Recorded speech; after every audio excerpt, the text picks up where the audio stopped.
The Dr. Ray Podcast is a co-production of Ave Maria Radio and EWTN Radio. Here's today's monologue with Dr. Ray Guarendi. One of the more common reasons parents enter my office is frustration. They're very frustrated with this child-rearing thing. Go to confession. Bless me, Father. Before children, I was pretty nice. Now, I'm not pretty or nice.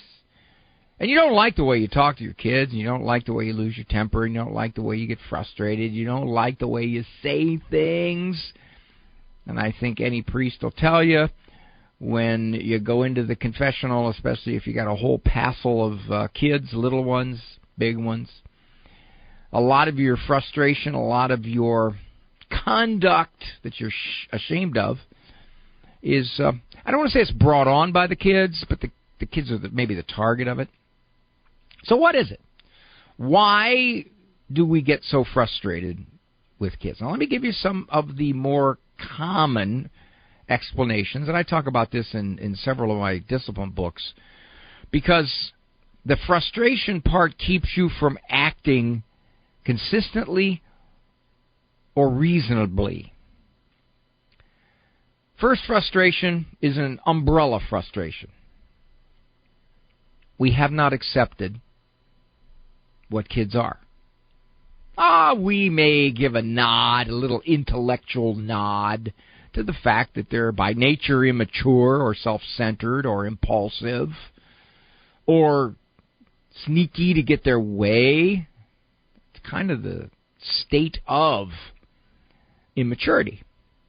But we forget that. We somehow have gotten an idea, and I think that we've gotten this idea and been misguided far more than less educated previous generations. They knew what kids were in their conduct, in their personalities. They knew this. It's almost kind of like, what do you expect? They're going to try to do what they can get away with. They may be sneaky. They can be deceptive. Of course, they're kids. They don't have a tightly formed, mature self-control. That comes with years, and I dare say that most of us, me included, are still working on our self-control. So the first thing is to recognize what you're raising. You're not raising something easy, like a rabid timber wolf or a Bengal tiger. You're raising a child. And maybe the first law of reducing frustration with a child is expect childish behavior. Expect that they're going to do things that you think, why do they keep doing that? Well, because they're kids. But he's never done this before. He's never looked at me straight into the face and lied before. Has he ever been ate before? As they get older, they do more kid-type stuff with a little more sophistication. And you get yourself frustrated when you say to yourself, why are they that way? Well, one reason, there's a lot, but one is because that's who they are. Another source of frustration. How long is this going to take? I mean, he's been getting disciplined for the same stuff. Yeah. Haven't you been getting disciplined for the same stuff? And can I make an assumption here? I don't know. I don't know you and I don't know your child, but I'm going to guess that you are older than your child. Just a speculation. I could be way off there, but you're older than your child. Do you keep doing the same stuff? Don't you get disciplined? Your conscience bothers you? Somebody gives you a bad reaction? You feel guilty. You wish you wouldn't have done it. You don't like when you do it. Like St. Paul says, I do the things I don't want to do. So, in fact, it takes a long time to learn.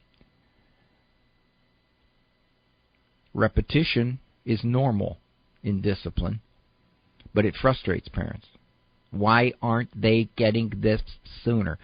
A parent will come into my office and say, I've tried everything with this child. Nothing works. How old is he? 4. Well, there's no way you're going to try everything with a 4-year-old. He's too young. All kinds of things you have yet to try with a 4-year-old. And furthermore, recognize that we're just not consistent. We're not.